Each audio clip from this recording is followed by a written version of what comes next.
Alright, I'm gonna tell you a story. But first thing you have to understand is time doesn't work the way you think it does. You can call me Oracle, no one's talking to you. Welcome to the cult. Now, couple of things for a quick update. This is way better. I think it's at a point where I'm gonna just have to let it scab and then just fall off. But other than that, it's a lot better.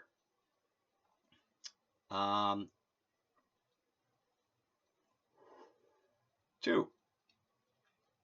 I forgot what I was gonna do in terms of update. Oh yeah. I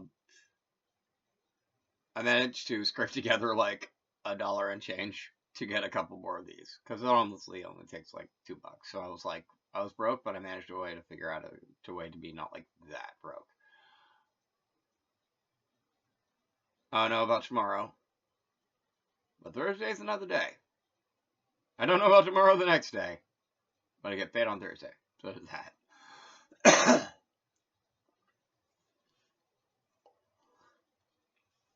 Now, back to the Maya magic. Booyah. So,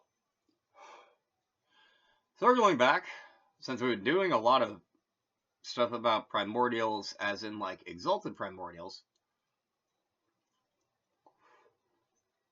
being a bunch of Grossiosi and a bunch of stupid Neverborn, being all about their like Malika Zilaprahana because they're gross.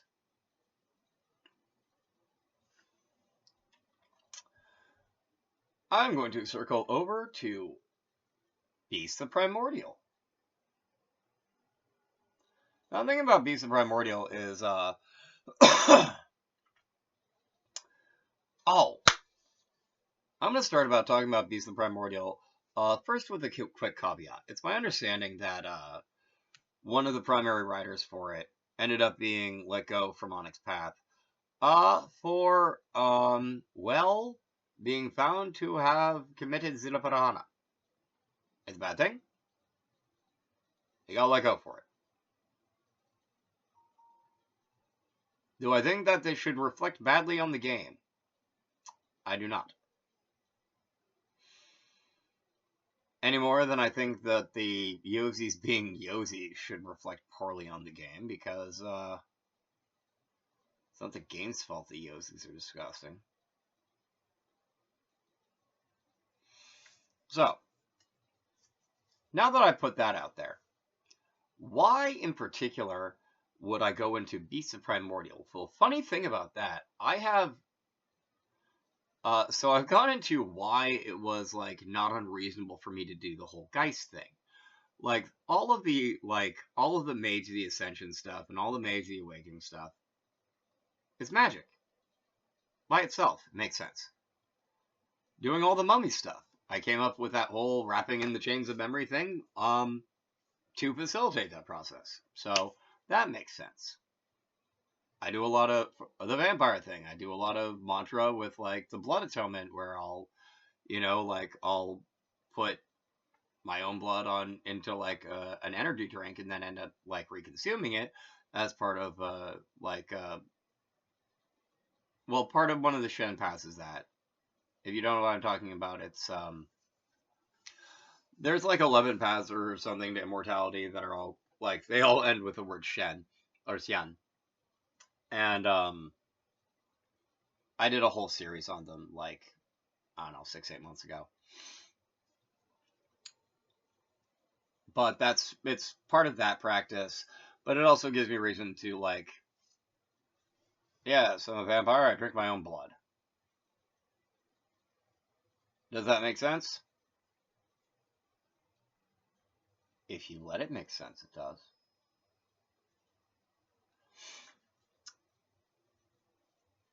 And then there's the whole exalted thing, but I actually have, like, in my opinion, a really good reason for doing this whole, like, Beast of Primordial thing, and that is the Dark Mother. Now, the thing about the Dark Mother is that the Dark Mother is essentially, according to Beast canon, essentially the mother from which all supernatural things descend. At least from their viewpoint. However, like 12, 15 years ago, 10 years ago, something like that. What? Oh, no, it has to be like 12, 15 years ago at this point. So like 12, 15 years ago, I'm out camping, and I had this whole thing where like um, I had a really good day actually. It's at a like a an arts festival that like is out in the woods, and there's like music events and stuff.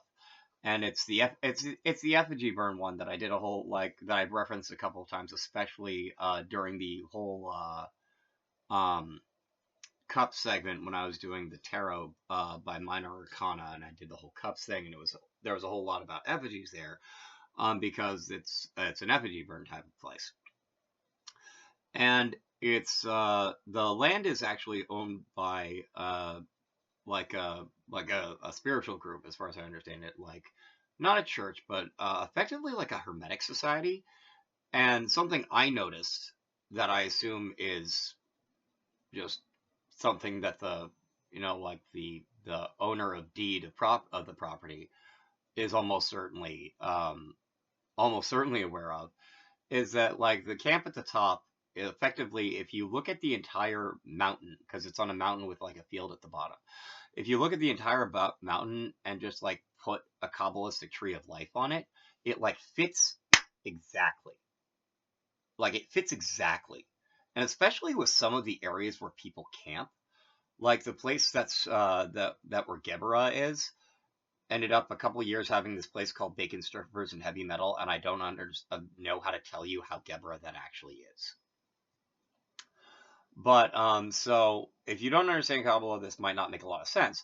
But I was at a place where that effectively aligned with Banah, and that is the place of effectively, in Kabbalistic terms, the Dark Mother. And I came up with this whole like poem about the Dark Mother there. Like she reveals herself to us through dark matter when one or three she comes to be, like that sort of thing. And I did this like years ago, and I was like, I wonder if it's the same Dark Mother, because that'd be pretty cool. So I effectively decided that it's the same Dark Mother, and I'm going to do it that way. So that's how I'm going to do, and I'm going to get into more specifics about beasts from the book. But here's another interesting thing about beasts, is that they're all about Purana, Puratana, myth, and legend.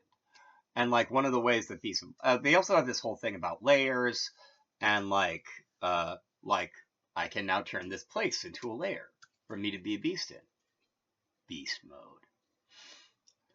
when I want to go Pazu Pradakurti. Anyway, I'm gonna wrap up for now. I'm gonna get into like actual beast stuff now that I've got into like why I'm doing beast stuff, because I've already gotten to like over 8 minutes. Thank you for watching. Please feel free to like, share, comment, and subscribe.